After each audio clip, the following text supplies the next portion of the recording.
परित्राणाय साधूनां विनाशाय च दुष्कृतां धर्म संस्थापनाय सम्भवामि युगे युगे। परित्राणाय साधूनां विनाशाय च दुष्कृतां धर्म संस्थापनाय सम्भवामि युगे युगे युगे युगे।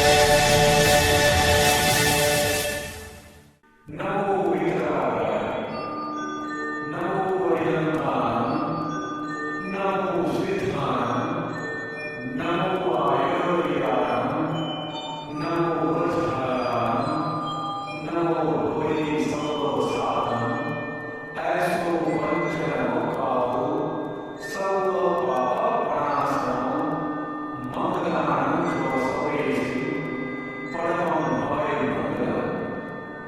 ओम नमो भगवते वासुदेवाय, ओम नमः शिवाय, जय सच्चिदानंद।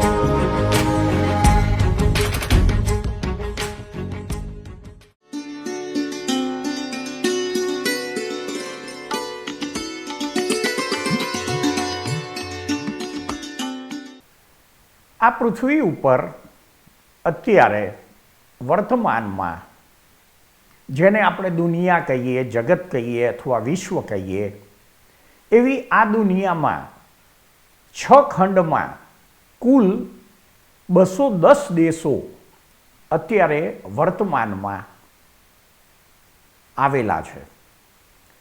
આ 210 દેશમાંથી સૌથી અગત્યનો એક દેશ જેને આપણે ભારત દેશ કહીએ છીએ, એ દેશની વિશેષતા શું છે? તો કે આ દેશ પવિત્ર દેશ છે, ખેતી પ્રધાન દેશ છે અને ઋષિ મુનિઓનો દેશ છે. આ પૃથ્વી ઉપર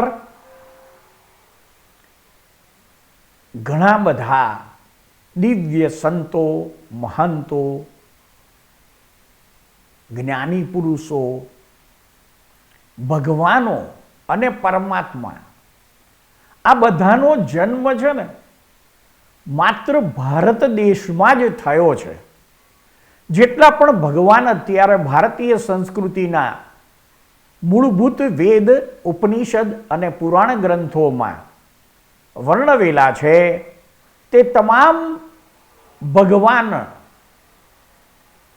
શબ્દથી પરિચિત અવતારી પુરુષો કેવળ એક ભારત દેશમાં જ જન્મેલા છે.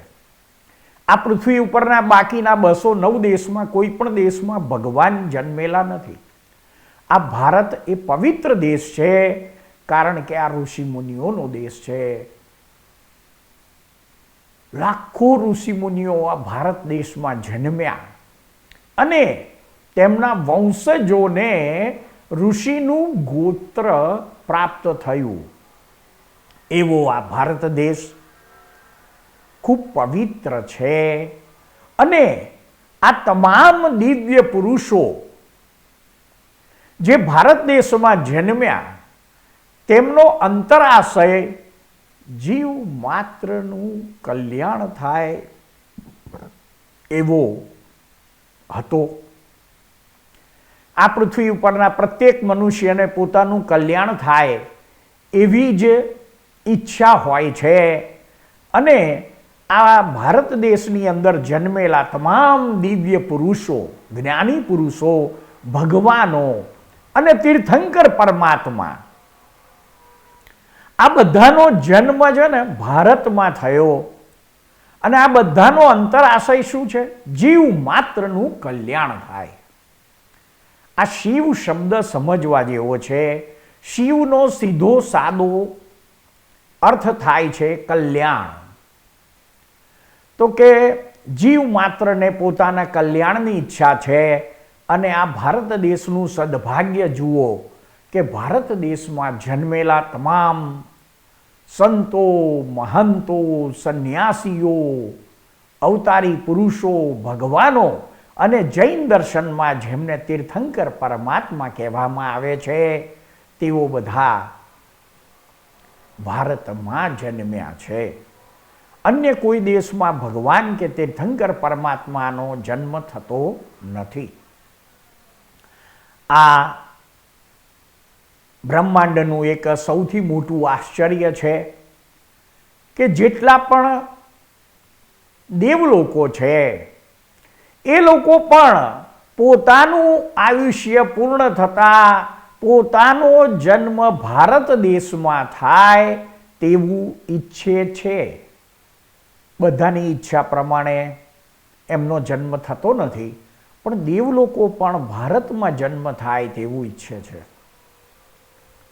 આ ભારત દેશની પવિત્રતા અને કલ્યાણ સ્વરૂપ પુણ્ય સલીલા ધરતીનું મહાત્મ્ય ક્યારેય કોઈ જેમ છે તેમ યથાર્થ સ્વરૂપે લખી શકે નહીં. આ બ્રહ્માંડનું બીજું આશ્ચર્ય દરેક મનુષ્યને પોતાના જીવનમાં સમસ્યા ન હોય તેવી સામાન્ય ઈચ્છા હોય છે, પરંતુ પ્રત્યેક મનુષ્યના જીવનમાં સમસ્યાઓ સર્જાય છે, ઊભી થાય છે. તેનું અગત્યનું કારણ શું?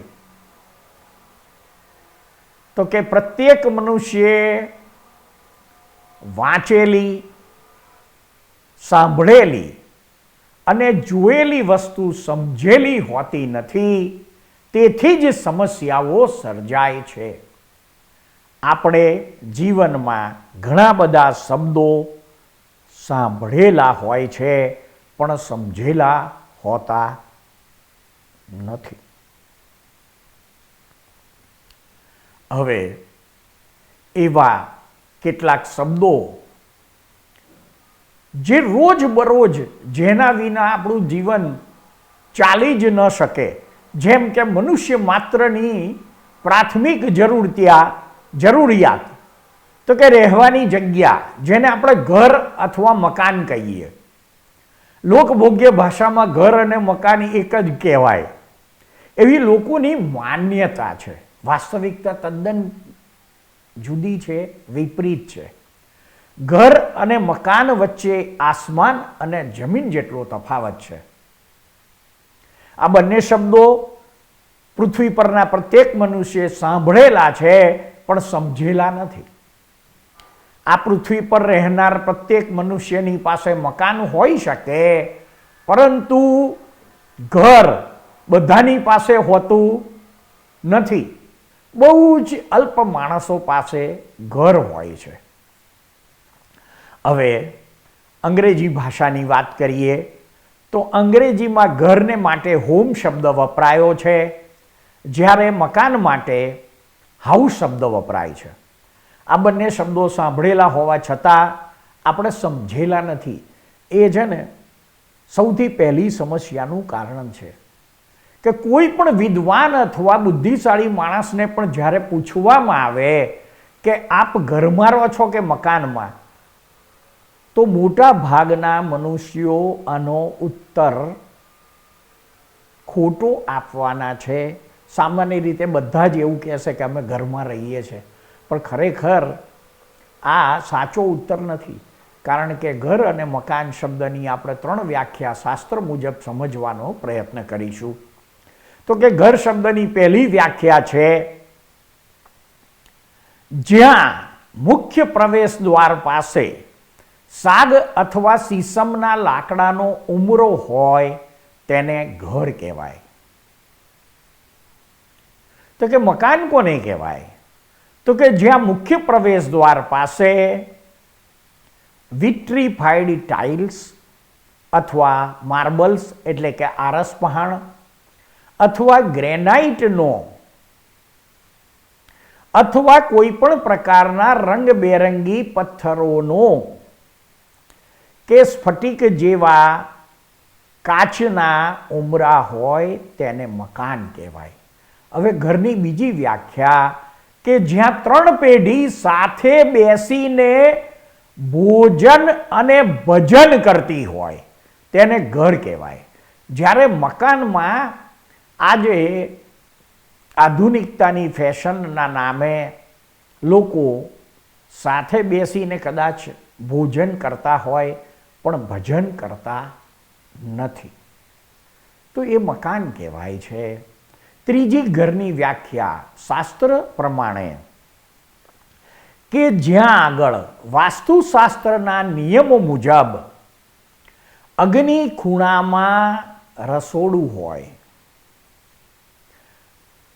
અને ઈશાનમાં પાણીની વ્યવસ્થા એટલે કે પીવાના પાણીનું માટલું અથવા વાસણ ધોવાની જગ્યા અથવા દેવસ્થાન અથવા દવા મૂકવાનો ડબ્બો મૂકવાની જગ્યા હોય તથા નૈઋત્યમાં જ્યાં કોઈ પણ પ્રકારનો ઢાળ ન હોય અને નૈઋત્ય દિશામાં મુખ્ય વ્યક્તિનો બેડરૂમ હોય, વજનદાર વસ્તુઓ પશ્ચિમ અને દક્ષિણ દિશામાં મૂકેલી હોય, પૂર્વ અને ઉત્તર દિશા ખુલ્લી હોય, અર્થાત વાસ્તુશાસ્ત્રના નિયમ મુજબની જ્યાં સંરચના જે જગ્યાએ જળવાયેલી હોય તેને ઘર કહેવાય છે.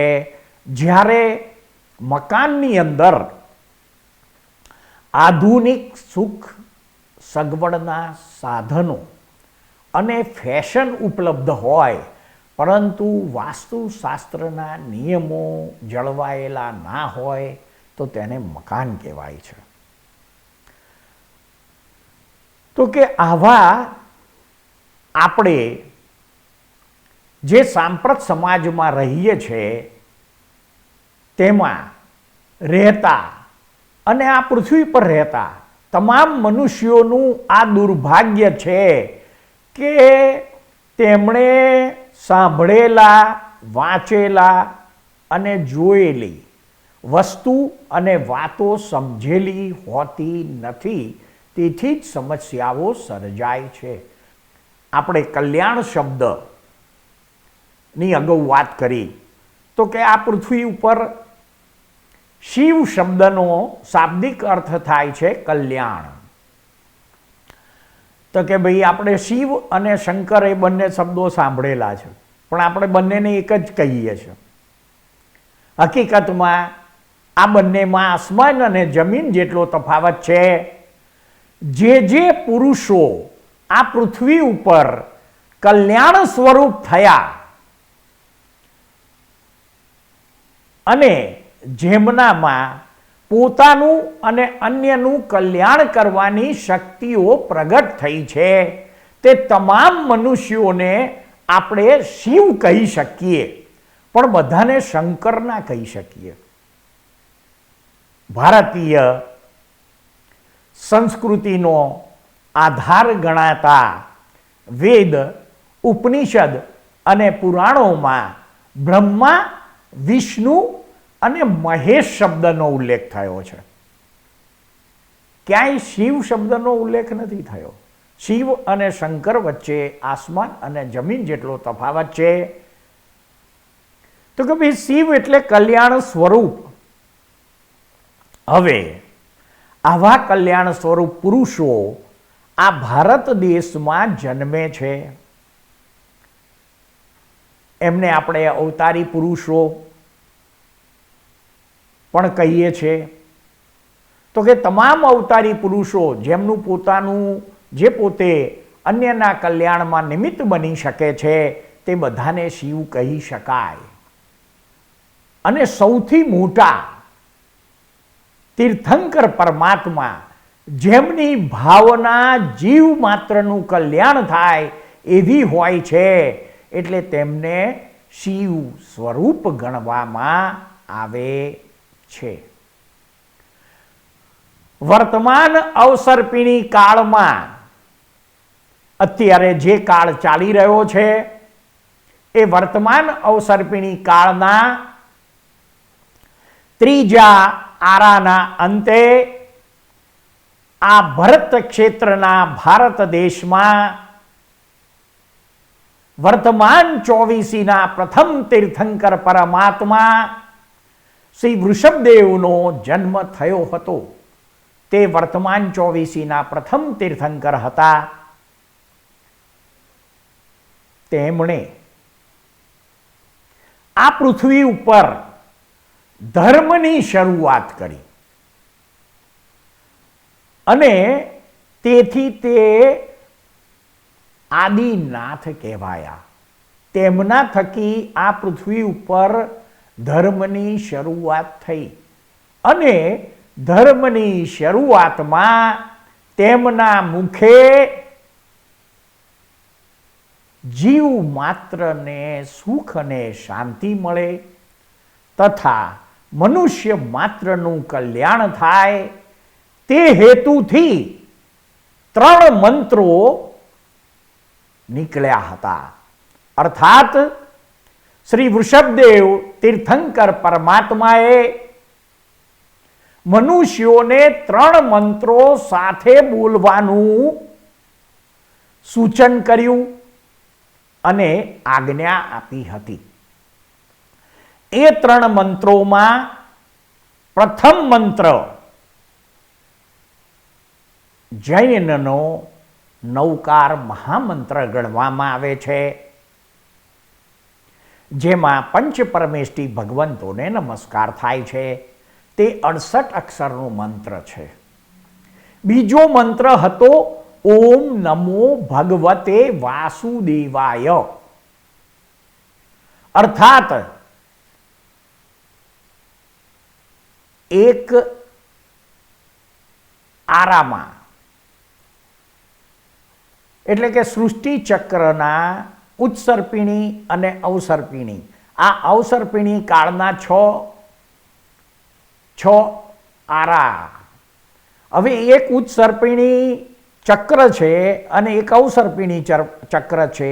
આ બંને ચક્રમાં 63 દિવ્ય પુરુષો જન્મે છે.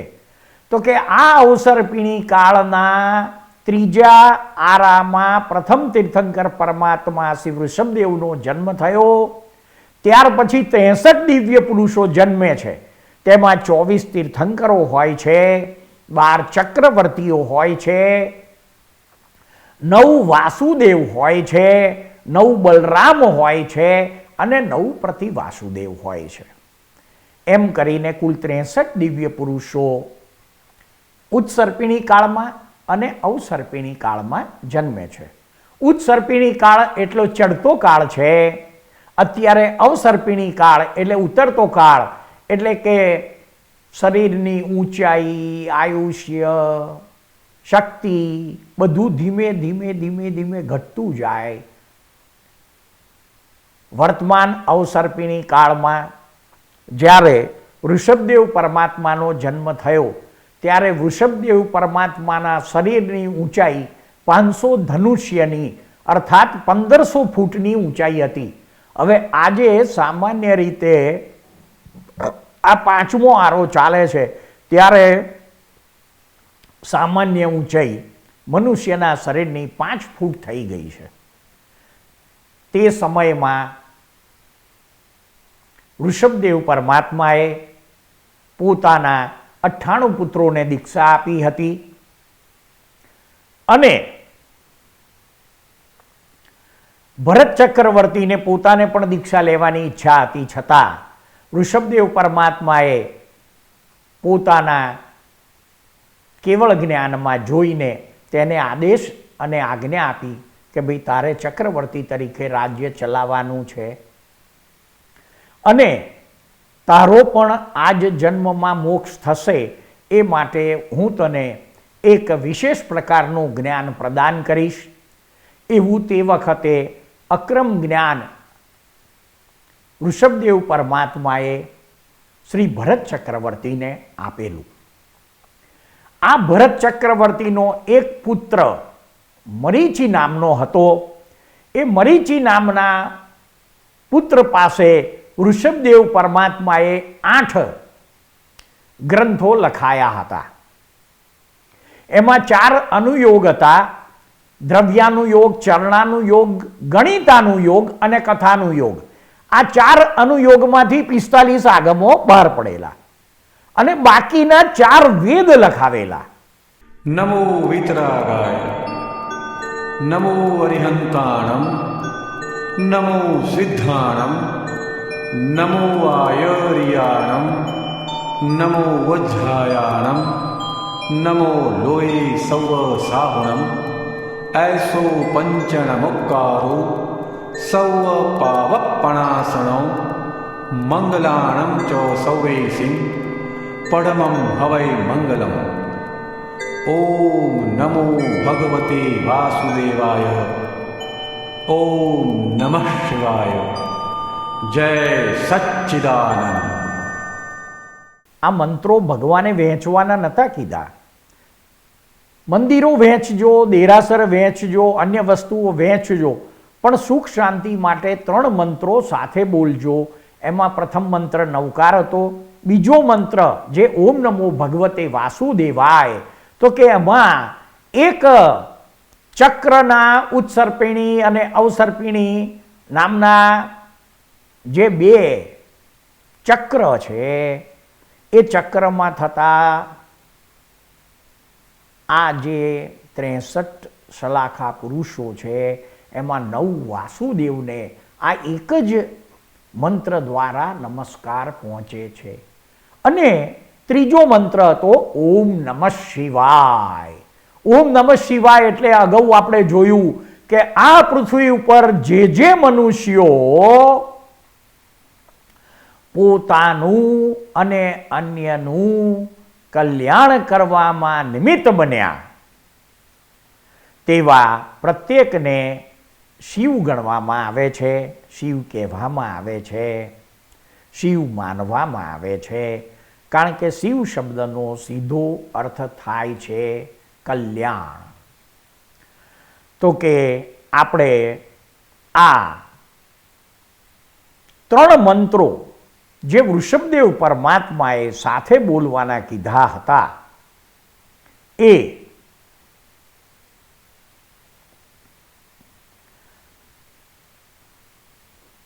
આખી વાત સમજવા પ્રયત્ન કર્યો. હવે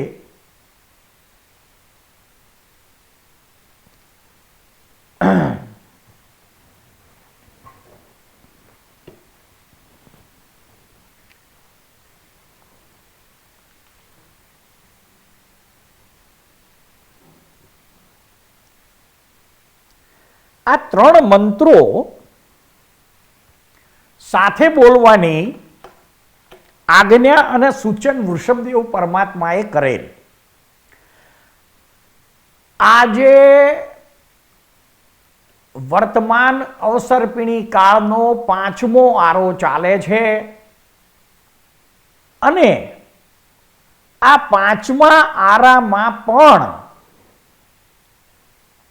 આજે આ ભારત દેશની પવિત્ર ભૂમિ ઉપર એવા તીર્થ વિદ્યમાન છે કે જેમાં 3 મૂર્તિઓ સાથે હોય. તો કે ભાઈ ભારત દેશના રાજસ્થાન નામના રાજ્યમાં ઉદયપુર શહેરથી 66 કિલોમીટર દૂર આવેલ કેસરિયાજી તીર્થમાં, જ્યાં મૂળ નાયક તરીકે વૃષભદેવ દાદાની પ્રતિમા સ્થાપિત થયેલી છે, આ કેસરિયાજી તીર્થમાં બહાર ડાબી બાજુ વિષ્ણુ એટલે કે વાસુદેવ સ્વરૂપનું મંદિર છે અને એ જ મંદિરના પરિસરમાં કેસરિયાજી તીર્થના મંદિરના પરિસરમાં જ પાછળ શિવાલય એટલે કે શિવલિંગ આવેલું છે. તો કે ભાઈ આજે પણ આ પૃથ્વી ઉપર આટલો બધો સમય થવા છતાં પણ આ ત્રણ દેવોને સ્થાપિત થયેલા આપણે જાણી શકીએ છીએ, જોઈ શકીએ છીએ અને અનુભવી શકીએ છીએ. હવે આ ભારત દેશના ગુજરાત રાજ્યમાં આવેલ અમદાવાદ શહેરમાં પણ આવું એક પવિત્ર તીર્થ દિલ્હી દરવાજા નામથી આગળ શાહીબાગ વિસ્તારમાં જતા હઠીસિંહના દેરાસર આવે છે. ત્યાં પણ કૃષ્ણ આગળ શિવાલય છે. ત્યાં પણ ડાબી બાજુ કૃષ્ણની પ્રતિમા મૂકેલી છે. તો કે વાસુદેવની પૂજા કરવાનો ઋષભદેવ પરમાત્માએ સૂચવેલ અને આજ્ઞા સ્વરૂપે આપેલ એ શબ્દ આજે પણ આટલા લાખો વર્ષો પછી પણ એ ક્રમ જળવાઈ રહ્યો છે. એવા તીર્થ અને સૌથી મોટું આશ્ચર્ય જેને આપણે અધ્યાત્મ જગતમાં વર્તમાન અવસર્પિણી કાળમાં પ્રથમ તીર્થંકરથી માંડીને 24 તીર્થંકર પરમાત્મા સુધીના સમયમાં અધ્યાત્મ જગતના 10 આશ્ચર્યો થયા હતા. આ કાળનું 11મું આશ્ચર્ય કે આ અવસર્પિણી કાળમાં અંબાલાલ મૂળજીભાઈ પટેલ નામના જ્ઞાની પુરુષ ભારત દેશના ગુજરાત રાજ્યના વડોદરા શહેરમાં તરસાળી ગામમાં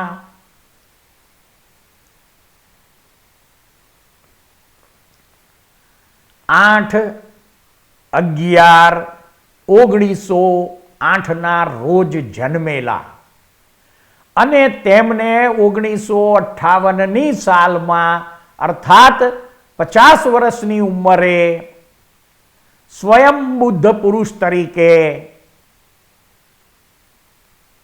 બટ નેચરલ જ્ઞાન પ્રગટ થયેલું અને તેઓ આજે આ પૃથ્વી ઉપર દાદા ભગવાનના નામથી ખ્યાતિ પામેલા છે.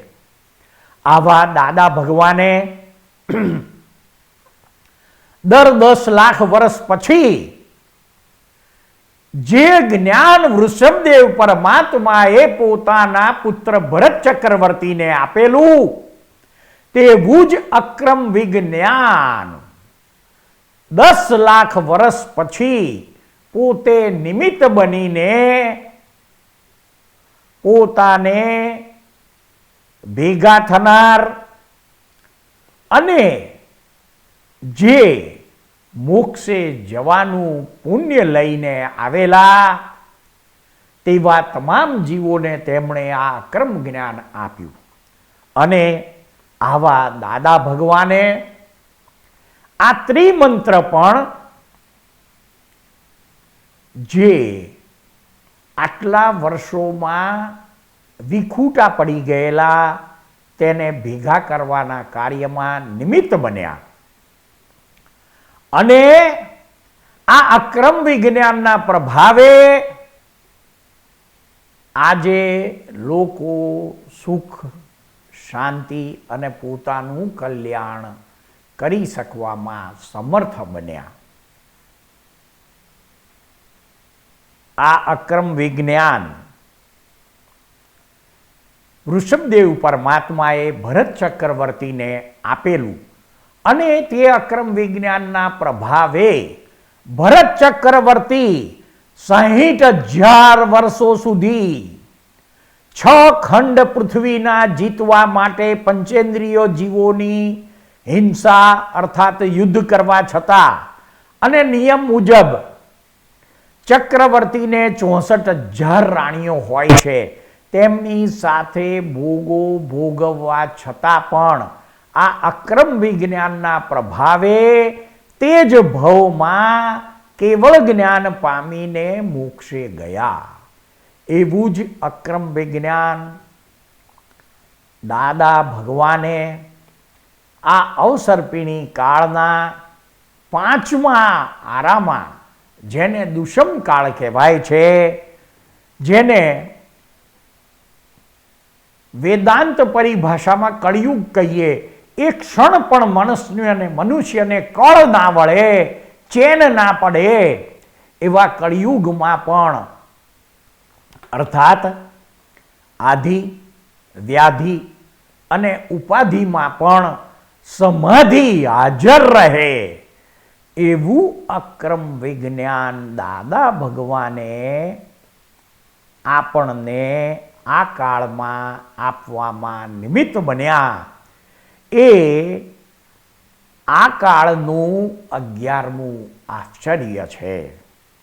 કારણ કે પૂર્વે ક્યારેય પણ કોઈ પણ જ્ઞાની પુરુષને આવી અદ્ભુત શક્તિઓ પ્રાપ્ત થયેલી નહોતી.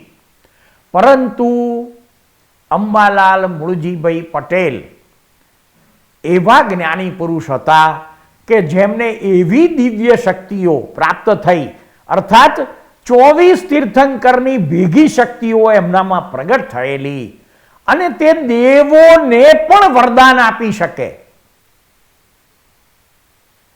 આવી જબરજસ્ત શક્તિ પ્રગટ થયેલી, અને છતાં પોતે નિમિત્ત ભાવે આ અક્રમ વિજ્ઞાન આ પૃથ્વી ઉપરના તેમને ભેગા થતા, અને જે પોતે મોક્ષે જવાનું ભાથારૂપ પુણ્ય બાંધીને આવેલા એવા જીવોને તેમણે આ અક્રમ વિજ્ઞાન આપ્યું. આ કાળનું આ 11મું આશ્ચર્ય ગણાય છે. કારણ કે સામાન્ય રીતે કલ્યાણ થાય તેવો મૂળ માર્ગ ક્રમિક જ હોય છે. અક્રમ તો દર 10 લાખ વર્ષે એકાદ વાર પ્રગટ થાય છે, અને આ કાળમાં કેટલાક આવા ભવ્ય જીવોની પુણ્યના આધારે અંબાલાલ મૂળજીભાઈ પુરુષ જે જ્ઞાની પુરુષ હતા તે નિમિત્ત બની ગયા, અને તેમને આજે લોકો દાદા ભગવાનના હુલામણા નામથી ઓળખે છે. જય સચ્ચિદાનંદ. સૃષ્ટિના અદ્ભુત રહસ્યો નામાભિધાનથી અલંકૃત થયેલી ધારાવાહિક કથા ના આ એપિસોડને શાંતિથી ધીરજપૂર્વક સાંભળનાર પ્રત્યેક શ્રોતાનો તથા આ એપિસોડ નિહાળનાર પ્રત્યેક દર્શકોનો અમો સાચા અંતસ્કરણપૂર્વક ખૂબ ખૂબ આભાર માનીએ છીએ. જય સચ્ચિદાનંદ.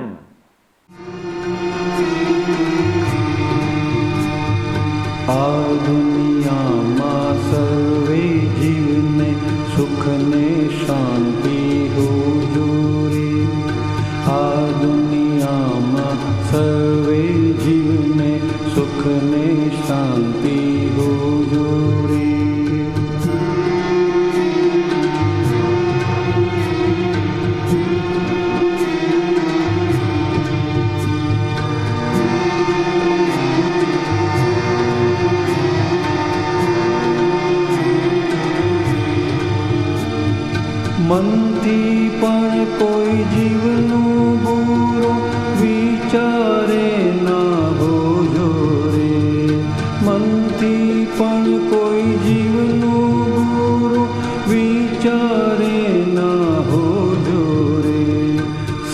सामने उपकारक बुद्धि अहिंसक चिंतवन हो जोरे।